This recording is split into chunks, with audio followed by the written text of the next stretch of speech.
Vamos a orar. Padre, en esta mañana te pido que tú nos des entendimiento y sabiduría.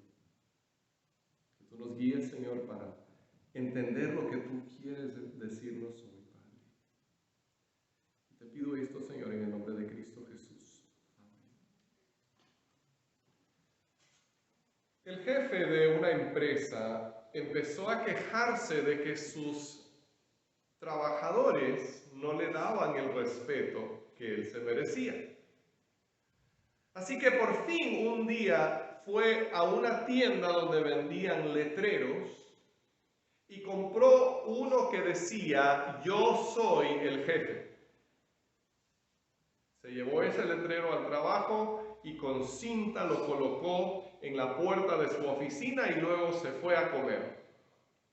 Y cuando regresó a la oficina descubrió que alguien había colocado una nota debajo de su letrero que decía: yo soy el jefe. La nota decía: su esposa llamó y quiere que le devuelva su letrero. Su esposa llamó y quiere que le devuelva su letrero. Así que bueno, él quería ser el jefe en el trabajo, pero por lo menos creían que ni siquiera era jefe en su propio hogar. Hemos llegado al final de nuestra serie de mensajes que se titula ¿Por qué no soy católico? Y hoy vamos a hablar precisamente sobre la pregunta: ¿quién es el jefe? ¿Quién manda en la iglesia? En otras palabras, ¿quién es la cabeza de la iglesia? Ahora, tanto católicos como evangélicos estamos de acuerdo en decir que Jesús, Cristo, es la cabeza de la iglesia. Efesios 5:23 declara, por ejemplo: porque el esposo es cabeza de su esposa, así como Cristo es cabeza y salvador de la iglesia, la cual es su cuerpo. Y ya que a veces somos burros y no entendemos la primera vez, Colosenses 1:18 repite la misma idea. Él es la cabeza del cuerpo, que es la iglesia. Jesucristo es el que manda en su iglesia, es la autoridad máxima. Y todos estamos de acuerdo en eso. Cualquier miembro de la iglesia que no se somete a Cristo, en realidad está en rebelión contra su jefe.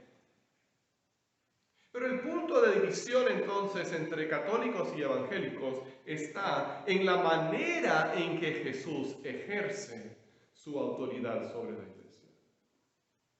La Iglesia Católica Romana enseña que el Papa es el vicario o representante de Cristo. Es la señal, dice la Iglesia, visible de su presencia sobre la Iglesia. Por lo tanto, es necesario someterse a su autoridad, según el pensamiento católico. Cuando el Papa habla ex cátedra, es decir, dando una enseñanza oficial a la iglesia, se considera que es infalible, que es como si Dios mismo estuviera hablando. Y de hecho, el Papa Pío XI declaró en una ocasión: yo soy Dios sobre la tierra. Y en 1302, el Papa Bonifacio VIII publicó la bula Unam Sanctam. Ahora, una bula es como una publicación oficial del Papa diciendo: todos deben creer esto. Y en esta bula, él declaró textualmente: es absolutamente necesario para la salvación de todos los hombres que se sometan al pontífice romano. En otras palabras, lo que él dice ahí es que si alguien no reconoce la autoridad del Papa, no puede ser salvo. Tenemos que someternos a la autoridad del Papa como si fuera Jesús mismo, dice. Si no lo hacemos, no podemos ser salvos. Ahora, nos quedamos con un problema, ¿no? Porque no podemos decir entonces que el Papa es confiable y es el representante de Cristo sobre la tierra, pero que se equivocó nada más en ese punto. O tenemos que aceptar toda esa idea, o tenemos que rechazar la autoridad del Papa. problemas con la idea de la autoridad del Papa. El primer problema es histórico y el segundo es bíblico. Ahora, el segundo, por supuesto, es mucho más importante. Pero vamos a hablar primero del problema histórico. Si nosotros examinamos la historia, descubrimos que varios de los papas han sido hombres muy malos, que el vicario de Cristo, el representante, la señal visible de la presencia de Cristo en la tierra, en diferentes momentos de la historia ha sido homicida, ha sido padre de hijos ilegítimos, ha cometido actos homosexuales e incestuosos y muchas cosas más. Y al decir esto, no me estoy basando en propaganda protestante. Todas estas cosas constan en la Enciclopedia Católica. Por supuesto, y desgraciadamente, hay muchos pastores que faltan y fallan moralmente también. No estamos diciendo que estos errores que han cometido los papas, nadie más los comete. Lastimosamente, aún en las iglesias evangélicas se da. Pero cuando un pastor falla moralmente, puede ser disciplinado. Se le puede quitar de su puesto. En cambio, si el papa comete alguna fechoría, es muy difícil contradecirlo porque su autoridad lo convierte casi en un intocable. Es más, la Iglesia Católica Romana dice que el Papa da seguridad acerca de la doctrina. Es decir, que según la idea, ningún católico tiene que estar confundido acerca de lo que cree. Ningún católico tiene que dudar porque simplemente cree lo que dice el Papa. Y listo. Y sin embargo, en varias ocasiones, los papas han enseñado cosas que van en contra de la doctrina bíblica, y estoy hablando de la doctrina bíblica tal y como la Iglesia Católica misma la reconoce. En otras palabras, en varias ocasiones los papas han contradecido las enseñanzas oficiales de la Iglesia que reflejan lo que dice la Biblia. Por ejemplo, el Papa Vigilio fue condenado por un concilio de la Iglesia y luego se arrepintió de su herejía que había cometido mientras era papa. Entonces, ¿qué pasó con toda la gente que lo creía nada más porque era papa y luego resulta que él mismo dice, no, yo estaba equivocado? En otra ocasión hubo 3 papas al mismo tiempo y cada uno de ellos tenía una razón válida para decir yo soy el papa. Y en ese caso, ¿a quién le vamos a creer? ¿Cómo saber? Posteriormente la Iglesia Católica dijo no, 2 de ellos eran antipapas, pero en el momento histórico en que se presentaban los 3 como papa, ¿quién iba a saber a quién creer? La historia nos da muchos ejemplos más de malos papas. Y sin embargo, si la Biblia nos enseñara que el Papa realmente es el vicario de Cristo, tendríamos que aceptarlo. Así que ahora vamos a ver el argumento bíblico, a ver si es cierto o no. Consideremos lo que nos dice la palabra de Dios. El pasaje que la Iglesia Católica usa para defender la institución del papado es Mateo 16, 18 y 19. Así que vamos a leer estos versículos.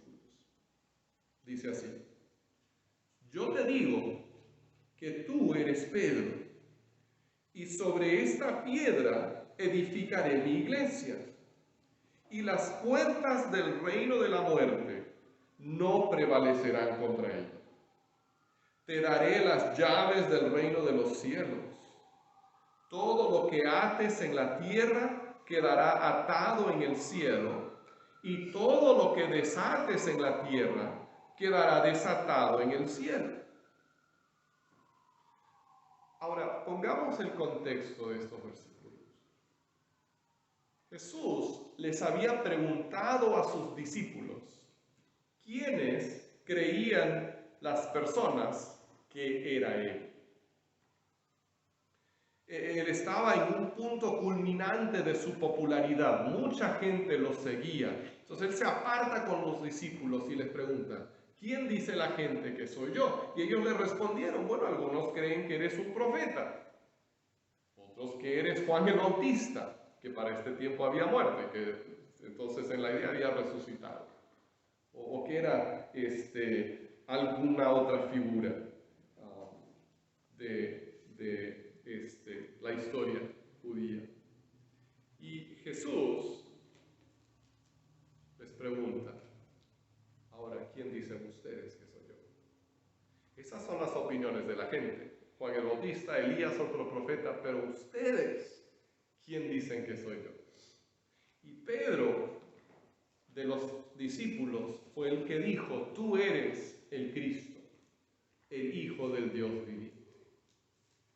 Y fue ahí donde Jesús le dice, y yo a ti te digo que eres Pedro. O sea, tú me has dicho que soy el Cristo. Tú y yo te digo a ti que tú eres Pedro. Y su nombre significaba piedra. Era un juego de palabras que Jesús estaba haciendo ahí. Tú eres Pedro y sobre esta piedra edificaré mi iglesia. Entonces esto nos lleva a dos preguntas importantes en este texto. Primeramente, ¿quién es la piedra o qué es la piedra? Y segundo, ¿qué son las llaves que Jesús le dice que le va a entregar? En cuanto a la primera pregunta, la Iglesia Católica dice que Pedro es la piedra y que por lo tanto la iglesia está edificada sobre él. Pero es muy interesante observar que la gran mayoría de los intérpretes en los primeros siglos de la iglesia no lo entendieron así. Hace unos 150 años, el entonces arzobispo de la ciudad de St. Louis, en Missouri, que era un hombre de apellido Kenrick, y en ese tiempo la Iglesia Católica estaba a punto de reunirse para un concilio que se llama el Primer Concilio del Vaticano. Entonces él preparó un discurso, un estudio que lastimosamente no pudo presentar y nunca se publicó. Pero en este estudio él concluyó que la gran mayoría de los padres de la Iglesia entendieron en ese pasaje que la piedra es una de dos cosas, o es la confesión de fe de Pedro, o es Jesús mismo. ¿Sí? Que cuando Pedro dice, tú eres el Cristo, entonces Jesús le dice, muy bien Pedro, y sobre tu confesión de fe voy a construir la iglesia. O sea, todos los que llegan a compartir la fe que tú acabas de declarar, van a ser parte de la iglesia que yo estoy construyendo. O si no, entendían que Jesús estaba diciendo, tú eres Pedro y sobre esta piedra, o sea, sobre mí mismo, que soy Jesús, voy a construir esta iglesia. Pero la gran mayoría de los padres de la iglesia no pensaban que se estuviera refiriendo a Pedro, sino a su confesión de fe o a Jesucristo mismo. Y en la lista de padres de la iglesia que pensaron así, hay grandes hombres como Orígenes y San Agustín, Crisóstomo, Jerónimo, incluso el Papa Gregorio Magno. Todos ellos vieron en ese pasaje no una referencia a Pedro como la piedra, sino a la fe o a Jesús como la piedra sobre la cual se edifica la iglesia. La idea de que la piedra se refiere a Pedro como el Papa, en realidad es algo que surge después. Y lo que podemos observar es que conforme avanzaba el tiempo y sobre todo cuando el cristianismo se convierte en la religión oficial del Imperio Romano, entonces el obispo de Roma llega a ser más y más importante políticamente hablando. Y como tenía más poder político, entonces empezaron a buscar algún texto para apoyar la idea de que él debía ser más importante que los demás. Y de ahí salió esta interpretación. Pero no fue un caso de interpretar la Biblia, sino un caso de tener una creencia y buscar cómo defenderla bíblicamente. Entonces, sacamos la conclusión con los padres de la iglesia de que la piedra era la fe de Pedro. Pedro como el primer creyente. Y todos nosotros también somos piedras vivas como él. De hecho, él pone esa misma comparación en su primera carta. Por su confesión de fe, Pedro se convierte en esa primera piedra que se coloca en el templo de piedras vivas en la cual estamos nosotros también, que es la iglesia. Por eso nos lleva a la segunda pregunta entonces, ¿qué son las llaves? De este pasaje donde Jesús le dice a Pedro, te voy a dar las llaves del reino, sale la idea de que el Papa tiene un poder especial para perdonar pecados. Y también sale el hecho de que en todos los chistes acerca del cielo, Pedro es el que abre la puerta del cielo. Pero ¿qué son entonces esas llaves? Las llaves que Jesús menciona representan el poder para abrir la puerta del cielo por medio de la predicación del Evangelio. Lo que Jesús le está diciendo a Pedro es, yo te voy a dar a ti el privilegio de abrir las puertas del cielo, no porque tú tienes un poder especial para perdonar o no, sino predicando el Evangelio. Jesús explicó lo que representan esas llaves en otra ocasión, cuando les dijo a los líderes religiosos de su día, ¡ay de ustedes, expertos en la ley! Porque se han adueñado de la llave del conocimiento. Ven, ahí está la llave del conocimiento. Ustedes mismos no han entrado y a los que querían entrar les han cerrado el paso.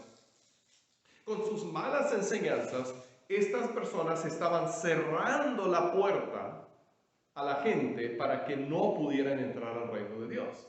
Y entonces Jesús dice, a ustedes y a ti, Pedro, les voy a dar la llave para que abran las puertas al reino de Dios.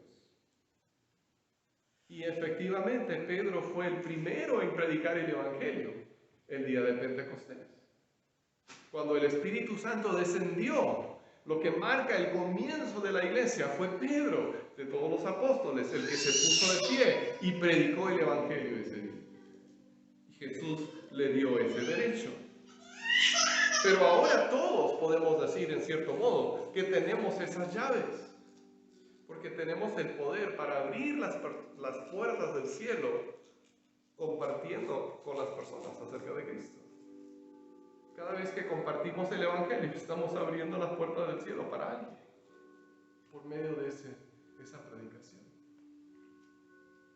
Es muy claro, cuando leemos las Escrituras, que esas llaves no le dieron a Pedro ninguna autoridad especial por encima de los demás apóstoles.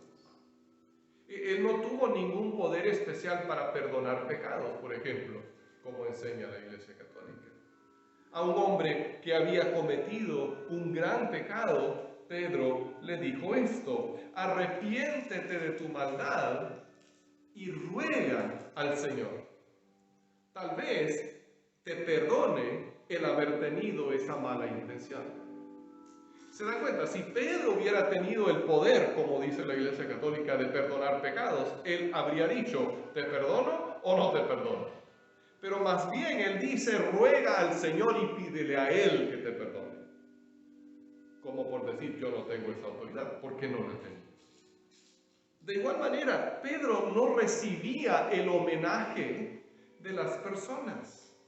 Hoy en día, cuando alguien se encuentra con el Papa, sobre todo si es católico, se inclina, se arrodilla, le presta grandes honores.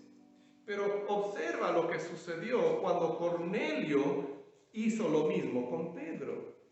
La Biblia nos dice en Hechos 10, 25 al 26. Al llegar Pedro a la casa, Cornelio salió a recibirlo y postrándose delante de él, le rindió homenaje.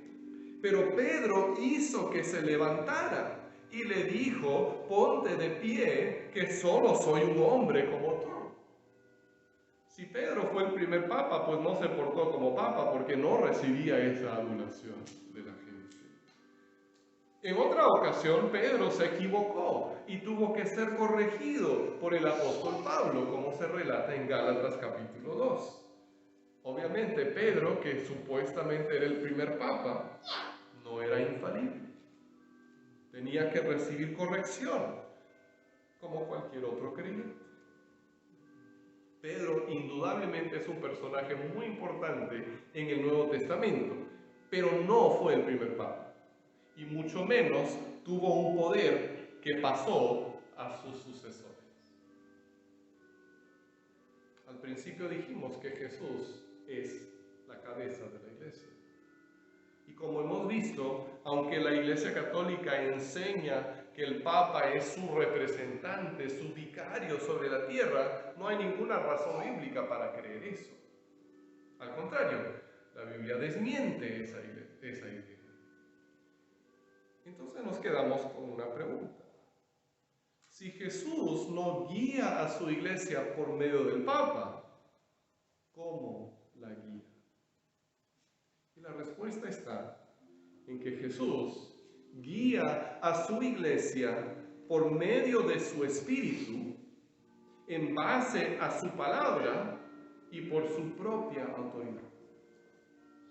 Jesús guía a su iglesia por medio de su Espíritu, en base a su palabra, por su propia autoridad.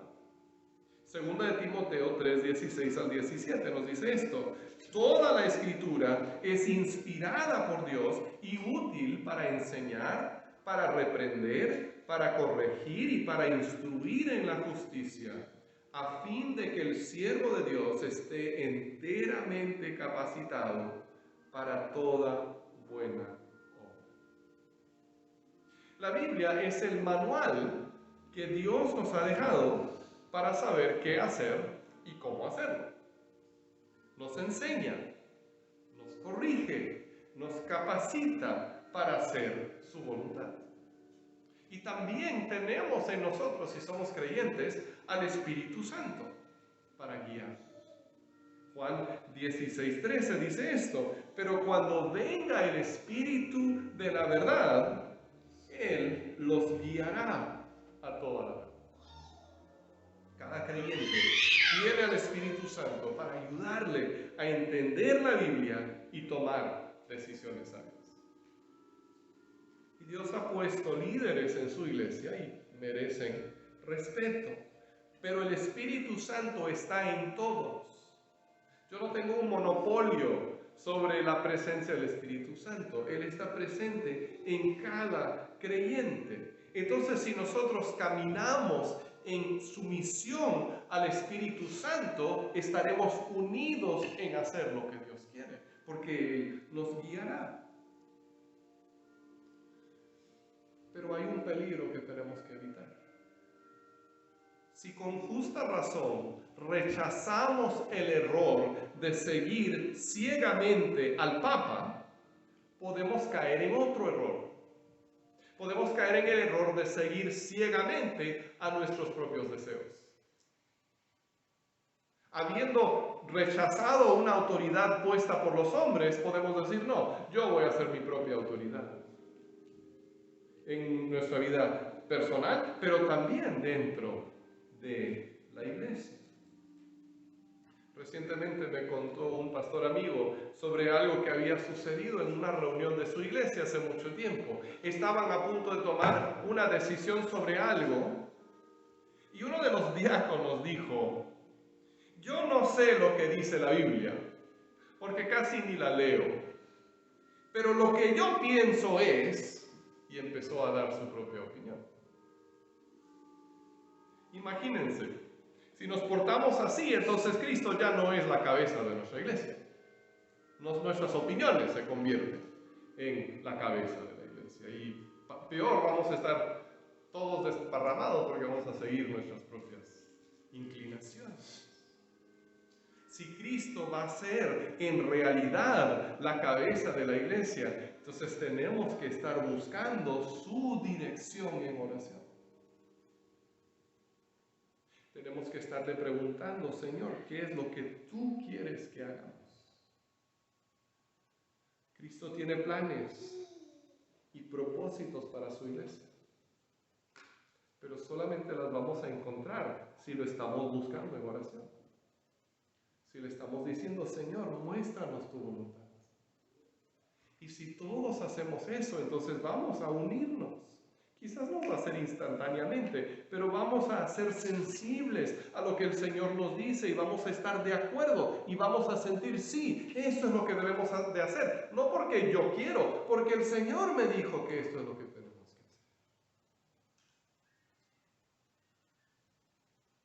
hacer. Cristo es la cabeza de su iglesia. Y Él tiene todo el poder que necesitamos. Tiene los planes y los propósitos perfectos para nosotros. Y vamos a mantenernos conectados y comunicados con nuestra cabeza en la medida que pasamos tiempo buscándole a Él en oración y dejándonos guiar por su Espíritu Santo. Oremos. Padre Celestial, gracias Señor por la verdad que encontramos en tu palabra y sobre todo Señor, gracias porque ahí tenemos seguridad. Y podemos estar plenamente convencidos, no porque alguien nos lo dijo, sino porque lo hemos visto nosotros mismos. Y te pido, Padre, que tú nos guíes a toda verdad, como tu Hijo nos prometió por medio de tu Espíritu Santo. Y es en el nombre de Jesús que oramos.